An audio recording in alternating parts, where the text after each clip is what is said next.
அமெரிக்காவோட space கமாண்டோட chief Whitney அவர்கள் அவங்க தரப்புலேருந்து வந்து பார்த்தீங்கன்னா ஸ்டேட்மெண்ட்ஸ் வந்திருக்கு. எங்க அமெரிக்கா ஸ்பேஸில் ஆயுதங்களை டிப்ளாய் பண்ணதுக்கு வழியை பாருங்க அப்படிங்கிறது போல. அதாவது சில மாதங்களுக்கு முன்பு அப்படிங்கிறது போல இப்போ பார்த்தோம்னா அமெரிக்காவோட தலைமை வந்து பார்த்தீங்கன்னா அப்போ பைடன் அரசாங்கம் இருந்தாங்க. பைடன் அவர்களோட அரசாங்கம் இருந்துச்சு. அந்த சமயத்தில் ஐநா சபையில் குற்றச்சாட்டு, பூரா குற்றச்சாட்டு. ரஷ்யா ஸ்பேஸில் வெப்பனைஸ் பண்ணுறாங்க, சீனா ஸ்பேஸை வெப்பனைஸ் பண்ணுறாங்க, அப்படி இப்படின்னு வந்து ஏகப்பட்ட குற்றச்சாட்டுகள் அந்த டைம்ல இருக்கக்கூடிய செய்திகள் எடுத்தீங்கன்னா தெரியும். ஆனா இப்போ ஸ்பேஸில் வெப்பன் வைக்கலாங்க அப்படிங்கிற முதல்ல ஆரம்பிக்கிறது வந்து பார்த்தீங்கன்னா அமெரிக்கா. இதுக்கு முன்னாடி சில வார்த்தைகள் வந்தது, பட் ஆனால் அதை கண்ட்ரோல் பண்ணிக்கிட்டு அது போல பல அனலிஸ்டுக்கும் வந்து பார்த்தீங்கன்னா கண்ட்ரோல்டாக பேசிட்டு இருக்காங்க.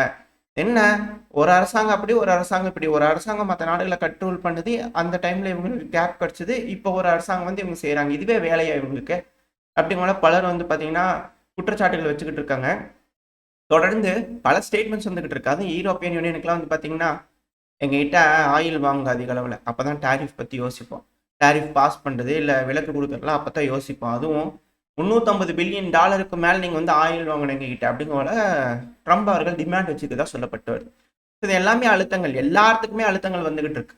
அடுத்து வந்து பார்த்தீங்கன்னா அமெரிக்காவும் ரஷ்யாவும் இப்போ வந்து துருக்கியில் வச்சு பேச்சுவார்த்தைகள் இனிதே ஆரம்பிச்சிருக்கு. அதே போல் இன்னொரு பேச்சுவார்த்தை லைன் அப்ல நிற்கிது. அதாவது இப்போ அமெரிக்கா வந்து இங்கே பேசிக்க போகிறாங்க. அடுத்து வந்து பார்த்தீங்கன்னா உடனே இந்த ஜெர்மனியில் வச்சு அந்த ஒரு மீட்டிங் நடக்கும் இல்லையா. ஸோ இப்போ யூகே கூட தலைமை தாங்கி நடத்துறதா சொல்லிக்கிறாங்க இல்லையா. ஸோ அந்த ஃபார்மேட்டு ராம்ஸ்டெயின் ஃபார்மேட் மீட்டிங் வந்து பார்த்தீங்கன்னா திருப்பியும் நடக்க போகுது. ஸோ அதில் உக்ரைன் சார்பாக வந்து பார்த்தீங்கன்னா டீம் பார்ட்டிசிபேட் பண்ண போகிறாங்க. ஸோ இப்போ நடக்கக்கூடிய பேச்சுவார்த்தைகளை அமெரிக்கா போய் டிஸ்கஸ் பண்ணி அங்கே அவங்களுக்கு ஏற்ற மாதிரி எல்லாம் பேசி முடிவுகள் எடுத்து எல்லாம் செய்வாங்க அப்படின்ற கேள்விகள் இருக்குது. அந்த பேச்சுவார்த்தை ஒன்று. அடுத்த லைன் அப் இருக்கிறது ஈரான் அமெரிக்கா பேச்சுவார்த்தை. ஸோ இந்த பேச்சுவார்த்தை வந்து விட்டாஃப் அவர்கள் நான் டேரெக்டாக ஈரானுக்கே போதுக்கு ரெடியாக இருக்கிறேன், இன்வைட் பண்ணாங்கன்னா அங்கேயே போய் என்ன ஏதுங்கிறது பார்த்து பேசி முடிச்சுட்டு வந்துடலாம் அப்படிங்கிற விட்டாஃப் அவர்கள் தயாராக இருக்கிறார். பேச்சுவார்த்தையில முடிவுகள் வந்துருச்சுன்னா பரவாயில்ல. ஆனால் அமெரிக்கா சொல்றது என்னன்னா பெலிஸ்டிக் மிசைல் வந்து ஈரான் வச்சிருக்க கூடாது அப்படின்னு சொல்றாங்க. அப்புறம் எப்படிங்க அவங்களை பாதுகாத்துக்கிறது அப்படிங்கிற உள்ள கேள்விகள் இருக்கு. ஏன்னா இந்த பெலிஸ்டிக் மிசைல் போல விஷயங்களை யூஸ் பண்ணி தாக்குதல் பண்ணாங்க அப்படின்னா சேதங்கள் அதிக அளவில் ஏற்பட்டுரும். ஏன்னா இந்த ட்ரோனு பெலிஸ்டிக் மிசைல் காம்போவில் யூஸ் பண்ணி அடிச்சாங்கன்னா சேதங்கள் பெருமளவில் இருக்கும். ஸோ அதனால வந்து பெலிஸ்டிக் மிசைல் எப்படி வந்து ரஷ்யா உக்ரைனில் டீமிலிட்டரைஸ் பண்ணுன்னு சொல்லி கேட்கும்போது அது அந்த நாடோட தார்மீக உரிமை. அது அந்த விடுதலை அடைந்த நாடு, அவங்க வச்சுக்கிறதுக்கு எல்லா ரைட்ஸ் இருக்கு, நேட்டோவில் சேர்றதுக்கு எல்லா உரிமை இருக்குன்னு இதே போல அமெரிக்கா இது போல நாடுகள்லாம் பேசினாங்க. ஆனால் இப்போ வந்து பார்த்தீங்கன்னா இவங்களே அதே போல கோரிக்கை இன்னொரு நாட்டுக்கிட்ட போய் வைக்கிறாங்க. இது நியாயங்களா அப்படி அவங்கள பலரும் கேள்விட்டு இருக்காங்க. ஆனால் இவங்க செய்யறது நியாயம் தான். ஏன்னா இவங்க தேவ தூதர்கள், இவங்க என்ன செய்யறாங்களோ அதுதான் சரி. அதை எல்லாரும் கேட்டுக்கிட்டு செஞ்சிட்டோம் அப்படின்னா எந்த பிரச்சனையும் இல்லை. இல்லைன்னா மிக பெருமளவில் பிரச்சனை மாறிடும் அப்படிங்களா, ஆச்சரியப்படுறதுக்குல. அடுத்தது அப்படியே சீனா கிட்ட வந்துட்டோம் அப்படின்னா, ஏன்னா அமெரிக்கா சீனாவும் பார்த்துருக்காங்க. ரொம்ப கவலையா இருக்கு. என்ன நடக்குது இது, உக்ரைன் பிரச்சனையில சீனா ஆளுங்கெல்லாம் பிடிச்சிக்கிறாங்க. வீடியோ பதிவுலாம் அதுவும் வேணும்னே அப்படி நடிக்க சொல்லுவாங்களா, அப்படியெல்லாம் பண்ணணும்னு டார்ச்சர் பண்ணுவாங்களா என்ன எதுங்க தெரியல. பண்ணனா சீன வீரர்கள் வந்து பார்த்தீங்கன்னா வெள்ளந்தியா நடிக்கிற மாதிரி இருக்கு. அப்பேற்பட்ட ஆளுங்கெல்லாம் கிடையாதுங்க சீன வீரர்கள், நல்லா உரிச்சு எடுங்க, ஒன்றும் தப்பில்லை அப்படின்னு பலரும் சொல்லிட்டு இருக்காங்க. பட் ஆனால் இந்த மாதிரி சீன வீரர்கள் மாட்டிக்கிறாங்க இல்லையா, இது வந்து என்னங்க இது அப்படிங்கிறது போல ரொம்ப இதாக ஃபீல் பண்ணிக்கிறாங்க அமெரிக்க தரப்புலேருந்து. என்ன பண்ணுறது, இன்கேஸ் நாளைக்கு நீங்கள் வந்து சீனா காலத்துங்கள் தரீங்க, அந்த டைமில் ரஷ்யா வந்து உதவலாம் இல்லையா, அந்த ஒரு காலத்தினால கூட இங்கேருந்து அனுப்பியிருக்கலாம் அப்படிங்கிற சில அனலிஸ்ட் வந்து கருத்துக்கள் இருக்குது. ஆனால் சீன தரப்பு வந்து மறுத்துக்கிறாங்க. நாங்கள் யாரையும் டிப்ளாய் பண்ணலை, எங்கள் இதுக்கும் அவங்களுக்கு சம்மந்தம் இல்லை அப்படிங்கிற சீன தரப்புன்னு சொல்லிக்கிறாங்க. மேபி இவங்களா நார்த் கொரியான்றாங்களா, இல்லை வேணும்னே வம்படையா அது நார்த் கொரியா வீரர்கள் அப்படின்னு ஒத்துக்க வைக்கிறதுக்காக வேறு வழியில் வந்து எதாவது ட்ரை பண்ணுறாங்களா என்ன எதுங்க தெரியல. ஏதோ சீனா நார்த் கொரியா அந்த சைட்லேயே இருக்கிறனால பரவாயில்ல, வேறு பக்க நாடுகளுக்கு தெரிஞ்சிச்சுன்னா ரொம்ப சிக்கலாகி போயிடும். ஸோ வெயிட் பண்ணி பார்ப்போம். அது மட்டும் இல்லாமல் அனலிஸ்ட்லாம் என்ன சொல்கிறாங்களா, இந்த லாவோஸ் வியட்நாம் இந்த பகுதியில் இருக்கிறவங்களாம் கூட இருக்கலாம். வியட்நாம்ல இப்போ வரைக்கும் ஒத்துக்கல, பட் ஆனால் சொல்ல வரேன் இது போல் விஷயங்கள்லாம் இருக்குது. ஏன்னா லாவோஸ் தான் அதிக அளவில் போயிருக்காங்க. இந்த முகவகடுகள்லாம் ஒரே மாதிரி இருக்கும். ஸோ அதனால் அந்த ஏரியா அந்த பிராந்தியத்தில் இருக்கிறவங்களுக்குலாம், ஸோ அதனால் கொரியா சீனா லாவோஸு வியட்நாம் இந்த ஏரியாவில் இருக்கிறவங்களாம் அப்படி சொல்லிட்டு இருக்கிறாங்க அப்படின்னு சொல்கிறாங்க. பல நாடுகள் பார்ட்டிசிபேட் பண்ணுறாங்க இந்த ரஷ்யா உக்ரைன் பிரச்சனையில். மெர்சனரிஸாக ரஷ்யாவுக்கு ஆதரவும் உக்ரைனுக்கு ஆதரவும் அப்படிங்கலாம் மாற்றுக்கருத்தில். பட் ஆனால் இது போல சிக்கும் போது ஒரு நாடுகள் மேலே குற்றச்சாட்டுகள் வைக்கும்போது பதில் சொல்ல வேண்டிய கட்டாயத்தில் அந்த நாடு இருக்கு. இப்போ இதை உக்ரைன் தரப்பு வந்து எந்த மாதிரியான விளக்கங்கள் கேட்டு, ஏன்னா ஆண்ட்ரூ ஷேபாரோட வெகுண்டெழுத்து என்னங்க சீனா பதில் சொல்லுங்க அப்படிங்கலாம் கேட்டிருக்கிறாங்க. தான் வெயிட் பண்ணி பார்ப்போம் சீனா இது எப்படி அணுக போகிறாங்கன்னு சொல்லிட்டு. அழுத்தங்கள் தான், பல்வேறு அழுத்தங்கள் கொடுக்குறாங்க அப்படிங்கிறது மட்டும் புரிஞ்சுக்க முடியுது. அடுத்த லின்சே கிரஹாம் அவர்கள் இத்தனை நாளாக வந்து பண்ணால் ரஷ்யா கிட்ட வந்திருந்தாங்க. இப்போ நேராக வந்து பார்த்தீங்கன்னா கொரியாவுக்கு போயிட்டாங்க. அதாவது சாரி, ஈரானுக்கு வந்திருக்கிறார். இப்போ ஈரானில் என்ன சொல்லிக்கிறார் அப்படின்னா 6லேருந்து 7 அணு ஆயுதத்தை தயாரிக்கிற அளவுக்கு வந்துட்டாங்க. என்ன ஏதுங்கிறது பார்த்து சீக்கிரமா சட்டு புட்டுன்னு பேச்சு முடிக்கணும். இல்லைன்னா முடிச்சு விடணும். டக்குன்னு என்னன்னு பாருங்க பார்க்கலாம் அப்படிங்கிறது போல அவர் தரப்புல வந்துக்கிறார். இத்தனை நாளா ரஷ்யா, இப்போ ஈரானுக்கு வந்துக்கிறாங்க. அப்படியே நார்த் கொரியாவுக்கு அழுத்தங்கள். நார்த் கொரியாவோட கிம் ஜாங் உன் அவர்களோட சிஸ்டர் இருக்கிறாங்க இல்லையா, கிம் யோங் யோங். ஸோ அவங்க வந்து பார்த்தீங்கன்னா என்ன சொல்லிக்கிறாங்கன்னா, ஏங்க டீநியூக்ளியேஷன் அது இதுன்னெலாம் இங்கிட்டு வந்துடாதீங்க. அது எங்கள் நாட்டோட என்ன சொல்கிறது சாவரனிட்டி. இவங்களும் அது பல வார்த்தைகள் யூஸ் பண்ணிக்கிறாங்க. எப்படி உக்ரைன் யூஸ் பண்ணுறாங்க அதுபோல் இவங்களும் யூஸ் பண்ணிக்கிறாங்க. எங்கள் நாட்டுக்கே ஆபத்தான ஒரு முடிவு அதெல்லாம் நாங்கள் செய்ய மாட்டோம். அப்படி பேசாதீங்க யாருமே. எங்களுக்கு அது இருக்கிறனால தான் நாங்கள் செக்யூர்டாக இருக்கிறோம் அப்படிங்கிற நார்த் கொரியா தரப்புலேருந்து அவங்க தரப்பு ஸ்டேட்மெண்ட்ஸ் வந்துட்டு இருக்கு. இந்த டீநியூக்ளியரைசேஷன் அப்படிங்கிறது வந்து பார்த்தீங்கன்னா இதுக்கப்புறம் உலகத்தில் இருக்கக்கூடிய பல நாடுகளுக்கு அழுத்தங்கள் வரலாம் அப்படிங்கிற சொல்லப்பட்டு வருது. ஏன்னா ட்ரம்ப் அவர்கள் பெருமளவில் முடிவுகள் எடுத்துக்கிறார். இதில் சில நாடுகள் கிட்ட மட்டும்தான் அணு ஆயுதம் இருக்கணும் அப்படிங்கிறது தெளிவாக இருக்காரு. ஸோ அதனால பல நாடுகளுக்கும் அழுத்தங்கள் மிக பெருமளவில் வரும். நம்மளுக்கு வந்தாலும் ஆச்சரியப்படுறதுக்குல ரஷ்யா, சீனா, இந்தியா, அமெரிக்கா, பிரான்ஸ், ஸோ இது போல் ரொம்ப கணிசமான நாடுகள் கிட்ட தான் வந்து பார்த்தீங்கன்னா அணு ஆயுதம் இருக்கணும். சொல்லி அறிமுகமாக அவங்களுக்கு வேணுங்கிற ஆளுங்களுக்குலாம் வச்சுக்குவாங்களா என்னமோ தெரியல. பட் ஆனால் மற்ற நாடுகள் கிட்ட இருக்கக்கூடிய அணு ஆயுதங்கள், குறிப்பாக பாகிஸ்தான், நார்த் கொரியா, நம்மளுக்கும் அழுத்தங்கள் வரலாம், வச்சுக்கூடாதுன்னு சொல்லி அழுத்தங்கள் கொடுத்தாலும் ஆச்சரியப்படுறதுக்குல. ஸோ பெருமளவில் வந்து பார்த்தீங்கன்னா பல நாடுகளுக்கும் அழுத்தங்கள் வரும் அப்படின்னு சொல்கிறாங்க. ஏன்னா அதுதான் அவரோட மிக முக்கியமான இதாக இருக்கும். ஏன்னா வேர்ல்டு வார் அப்படிங்கிறதுக்கு முன்னாடி வருது அப்படின்னா இதெல்லாம் மிக முக்கியமான நடவடிக்கைகள். ஏன்னா வேர்ல்டு வார்னா யாராவது ஒருத்தங்க மேலே வேறு ஏதோ ஒரு இக்கட்டான சூழ்நிலையில் ஏதாவது நடந்துருச்சு அப்படின்னா சம்பவம் பெருசாயிரும். ஸோ அதனால கண்ட்ரோல் பண்ண முடியாது. இது போல இக்கட்டான சூழ்நிலையில் வேர்ல்டு அட் வார் அப்படிங்கும் போதோ இல்லை வேர்ல்டு வாராக இருக்கும்போதோ ரொம்ப சிக்கலாயிரும். ஸோ அதனால எல்லாத்தையும் டீநியூக்ளியரைஸ் பண்ணுறதுக்கான வேலைகளை ட்ரம்ப் அவர்கள் இறங்குவார். அதுலேருந்து நம்ம தெரிஞ்சுக்கலாம் அப்படிங்கிற சொல்கிறாங்க. இந்த மே 9 வந்து பார்த்திங்கன்னா பல நாட்டு தலைவர்கள், அதுவும் ரஷ்யா, சீனா, இந்தியா, இந்த 3 நாட்டு தலைவர்கள் அதில் இடம்பெற போகிறாங்க. வியட்நாம்லேருந்து வராங்க, பல நாடுகள்லேருந்து வராங்க. குறிப்பிட பகம் வழியில் பெலருஸ்லேருந்து வராங்க, பல நாடுகள்லேருந்து தலைவர்கள் வராங்க. ஸோ இந்த மே 9 வந்து பார்த்தீங்கன்னா மிக முக்கியமான ஒரு தருணமாக இருக்க போகுது. இவங்கெல்லாம் ஒரு அலைஸா அப்படிங்கிற போல ஒரு கேள்விகள் வருது. ரஷ்யாவுக்கு ஆதரவாக மே 9 அந்த பரைடில் பங்கெடுக்கக்கூடிய தலைவர்கள்லாம் உறுதியாக இருப்பாங்க ரஷ்யாவோட அப்படிங்கிற போல செய்திகள்லாம் வருது.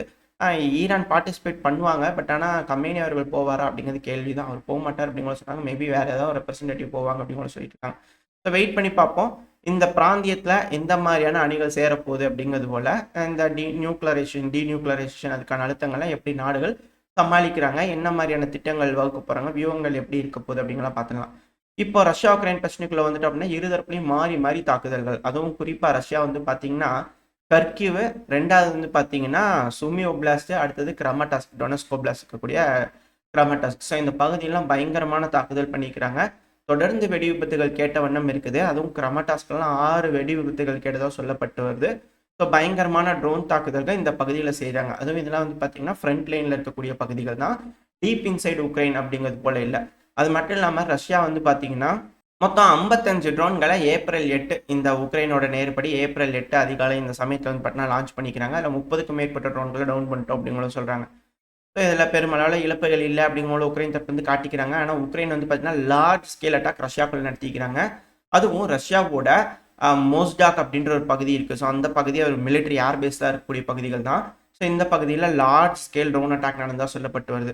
ஓவராலாக ரஷ்யாக்குள்ள வந்து பார்த்தீங்கன்னா 60க்கும் மேற்பட்ட ட்ரோன்களை உக்ரைன் தரப்பு வந்து ஏவி விட்டுருக்காங்க. இதில் பல ஒப்லாஸ்ட்களையும் ரஷ்ய தரப்பு வந்து தடுத்துருக்காங்க. சில இடங்களில் வெடிசத்தங்கள் கேட்டிருக்கு, வெடி விபத்துகள் நடந்திருக்கு, ஏர்பேஸில் தாக்குதல் நடந்திருக்கு அப்படிங்கிறது போல செய்திகள் வந்துகிட்டு இருக்கு. ரஷ்ய தரப்பு வந்து ஏதாவது சொன்னாங்கன்னா அடுத்த பதிவில் பார்க்க ஆரம்பிக்கலாம். ஆனால் இப்போ களத்துக்கு போயிட்டீங்க அப்படின்னா உக்ரைன் ஃபைனலாக அக்செப்ட் பண்ண ஆரம்பிச்சிட்டாங்க. ஆமாங்க, பெருமளவில் ஒரு அஃபென்சிவ் ஆப்ரேஷன் ரஷ்ய தரப்பு வந்து இந்த சுமி கர்கிவ் பகுதியில் ஆரம்பிச்சிட்டாங்க அப்படிங்கிறது போல இதுதான் உக்ரைனுக்கும் தேவையாக இருந்தது. உக்ரைன் இதை ரெடி பண்ணியிருக்கிறாங்க. இப்போ அந்த பகுதியிலேயே ரஷ்யா வந்து என்கேஜ் பண்ண ஆரம்பிச்சிட்டாங்க.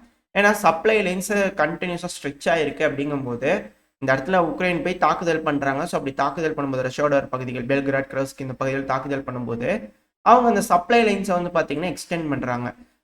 தாக்குதல் பண்ணும்போது ரஷ்யாங்க வீரர்களை டிப்ளாய் பண்ணுறாங்க. ரஷ்யாவோட வீரர்கள் அந்த பகுதியில் இருக்காங்க, ஆயுதங்கள் அங்கேயும் ஸ்ப்ரிட் ஆகுது. ஸோ அந்த பகுதியிலேருந்து எக்ஸஸாக வந்து பார்த்தீங்கன்னா தாக்குதல் நடக்கும்போது ரஷ்யாவுக்கு வந்து பார்த்தீங்கன்னா இந்த ஓவரால் ஃப்ரண்ட் லைன்ங்கிறது எக்ஸ்பேண்ட் ஆகும். ஸோ அப்படி எக்ஸ்பேண்ட் ஆகும்போது பெருமளவில் தாக்குதல்ங்கிறது ஒரு கான்சன்ட்ரேட்டட் பகுதியில் இருக்காது. அப்படி நடக்குது அப்படின்னா நம்ம வேற பகுதியில் தாக்குதல் பண்ணலாம். ஏன்னா இப்போ மேன் பவர் அட்வான்டேஜ் அப்படிங்கிறது ரஷ்யாவுக்கு இருக்குது, அதை எப்படியாவது குறைக்கணும். அப்படி குறைச்சிட்டா ரஷ்யாவோட தாக்குதலோட வீரியத்தை நம்ம கம்மி பண்ணிடலாம். ரெண்டாவது நம்ம ஏதோ ஒரு வீக்னஸாக இருக்கக்கூடிய பகுதிகளை தாக்குதல் பண்ணலாம் அப்படிங்கிற யூகத்தில் உக்ரைன் தரப்புலேருந்து இருக்காங்க. ஸோ அதனால தான் இந்த பெல்கிராடு, கர்ஸ்கி இந்த பகுதியில் போய் சொரிஞ்சு விட்டுருந்தது. இப்போ ரஷ்யா அந்த பகுதியிலேருந்து எக்ஸ்பேண்ட் பண்ண ஆரம்பிச்சிருக்காங்க. இப்போ புதுசாக 2 ஒப்லாஸ்ட் 3 ஒப்லாஸ்ட்குள்ளே வராங்க அப்படின்னா திரும்பி வந்து பார்த்தீங்கன்னா ஒரு 200-300 கிலோமீட்டர், அதாவது அதிகமான ட்ரூப்ஸ் வச்சிருக்க வேண்டிய இடம்னு சொல்கிறேன். டோட்டலாக வந்து பார்த்தீங்கன்னா ஒரு 500க்கும் மேற்பட்ட கிலோமீட்டர் தோராயமாக தான் வரைஞ்சிருக்கேன். ஏன்னா இந்த பகுதிகள் வரைக்கும் தான் முன்னேறுவாங்க அப்படிங்கிறதுல இந்த கர்கிவ் சுமி இந்த பகுதிகளில் மேப்பில் பார்த்தீங்கனாலே தெரியும். சும்மா அப்ராக்சிமேட்டாக தான் மார்க் பண்ணிக்கிறேன். கேஸ் ஃபர்தராக ரஷ்யா தரப்புந்து வராங்கன்னா பெலரூஸ் பார்டர்லேருந்து கர்கிவ் வரைக்கும் மொத்தம் 514 கிலோமீட்டர் வருது. ஸோ அதில் ஒரு 200-300 கிலோமீட்டர் கிட்ட வந்து பார்த்தீங்கன்னா பெருமளவில் ஃப்ரண்ட் லைன் கான்சென்ட்ரேட்டடாக இருந்ததுன்னா இந்த ஏரியாலையும் அடுத்த வந்து பார்த்தீங்கன்னா ஆல்ரெடி இருக்கக்கூடிய ஜாப்ரோசியா, கெர்சன், டொனஸ்க், லுஹான்ஸ்க், ஸோ இந்த பகுதியில் வந்து பார்த்தீங்கன்னா ஆல்ரெடி படைகள் இருக்காங்க. பெருமளவில் அஃபென்சிவ் ஆப்ரேஷன் எடுக்க வேண்டிய கட்டாயத்தில் இருக்காங்க. ஸோ அந்த இடத்துல கொடுக்குற ப்ரெஷர் வந்து கம்மியாகும். ஸோ அதுக்காக இது போல் ஒரு ட்ரை பண்ணிக்கிறாங்க. இப்போ ரஷ்யா இந்த இடத்துல ஒரு அஃபென்சிவ் ஆப்ரேஷன் எடுக்கிறாங்க. இதுக்கு உக்ரைனுக்கு அட்வான்டேஜாக இருக்க போதா இல்லை உக்ரைன் பின்னடைவை தான் சந்திக்க போகிறாங்களா அப்படின்ற கேள்விகள் இருக்குது. ஏன்னா ஜாப்ரோசியா பகுதியில் கமியான்ஸ்க் பகுதியை கண்டிப்பாக ரஷ்யா பிடிச்சிருவாங்க. அப்படி பிடிக்கிறாங்க அப்படின்னா அங்கிருந்து ஒரு 40-50 கிலோமீட்டர் வச்சுக்கோங்களேன் ஜாப்ரோசியாவோட ஒப்லாஸ்ட். ஜாப்ரோசியாவோட ஒப்லாஸ்ட் இருக்கு, ஜாப்ரோசியாவோட டவுன் இருக்கு இல்லையா, அதுதான் மிக முக்கியம். எப்படின்னா தமிழ்நாடுங்கிறது வந்து பார்த்தீங்கன்னா சென்னை முதல்ல மெட்ராஸ் பிரசிடென்சின்னு சொல்லிட்டு இருக்கும்போது என்டையருமே மெட்ராஸ் தான். மெட்ராஸ்னா தனியாக ஒன்று இருக்கும் இல்லையா, ஒரு பகுதி இருக்கும் இல்லையா. ஸோ அது போல இங்கே ஜாப்ரோசியா ஒப்லாஸ்ட்ங்கிறது அது ஒரு ஸ்டேட் மாதிரின்னு வச்சுக்கோங்களேன். அதில் ஜாப்ரோசியா அப்படின்னு ஒரு பகுதி இருக்குது, அதுதான் கேபிட்டல்னு வச்சுக்கோங்க, அந்த ஒப்லாஸ்டோட கேபிட்டல்னு வச்சுக்கோங்க. ஸோ அந்த பகுதியோட டிஸ்டன்ஸ் வந்து பார்த்தீங்கன்னா ரஷ்யாவோட ஃப்ரண்ட் லைன்கிறது ஒரு 30 கிலோமீட்டர். ஸோ இந்த இடத்துல ஒரு 80,000 வீரர்களுக்கு மேலே ரீடிப்ளை பண்ணியிருக்கலாம். ஒரு வேலை இந்த இடத்துல ஒரு அஃபிஷியல் ஆப்ரேஷன் பண்ணாங்கன்னா இன்னும் ஒரு சில மாதங்களுக்குள்ள முன்னேறதுக்கு வாய்ப்புகள் இருக்குது. ஸோ கம்மியான்ஸ்க பிடிக்கிறாங்கன்னா ரஷ்யாவோட டார்கெட் ஜாப்ரோசியா அப்படிங்கிறத புரிஞ்சுக்கலாம். அப்படிங்கிறத பல அனலிஸ்ட் வந்து கருத்துக்கள் இருக்குது. இல்லை இப்போ உக்ரைன் யோசிக்கிற மாதிரி டொனஸ்க்கு இந்த எனக்கு கிரமட்டாஸ்கெல்லாம் பிடிக்கணும் இல்லையா, ரேஸ் டு கிரமட்டாஸ்க்கு யூகே வந்து ஒரு ரேஸ் வச்சுக்கிறாங்க. இப்போ அந்த ரேஸ்க்குள்ள வரணுன்றதுக்காக ரஷ்யா கிரமட்டாஸ்க் பையில வந்துடுவாங்க. ஏன்னா அந்த இடத்துல லிமெண்ட் பிடிக்கிறதுக்காக வந்துட்டு இருக்காங்க இல்லையா. ஸோ இது போல ஜட்ஜ் பண்ணவே முடியல. பல இடங்களையும் ரஷ்யா தரப்பு வந்து கான்சென்ட்ரேஷன் பண்ணிட்டு இருக்காங்க. இப்போ உக்ரைன் அதை எப்படி தடுக்க போறாங்களா, இல்லை என்ன மாதிரி முடிவுகள் எடுக்க போறாங்க, இல்லை அவங்க ஏதோ ஒரு அஃபென்சிவ் ஆப்ரேஷன் எடுக்க போறாங்களா, என்ன நடக்கும் வெயிட் பண்ணி பார்த்தலாம். ஓரளவுக்கான தகவல்கள் இந்த பையில பார்த்துருப்போம்னு நினைக்கிறேன். இதோட இந்த பதிவு நான் முடிச்சுக்கலாம். இந்த பதிவு எப்படி இருந்துச்சு, உங்களுக்கு பிடிச்சி நான் லைக் பண்ணிட்டு உங்க ஃப்ரெண்ட்ஸ் நம்பரோட ஷேர் பண்ணிக்கோங்க. அது கூட மறக்காம இந்த பதிவு பற்றி உங்களோட கருத்துக்களை கமெண்ட் செக்ஷனில் சொல்லுங்க. இந்த பதிவு நல்லா இருக்குன்ற நம்பிக்கையில் அடுத்த பேர் உங்களை சந்திக்கிறேன். அது வரைக்கும் ஸ்டே சேஃப், பை.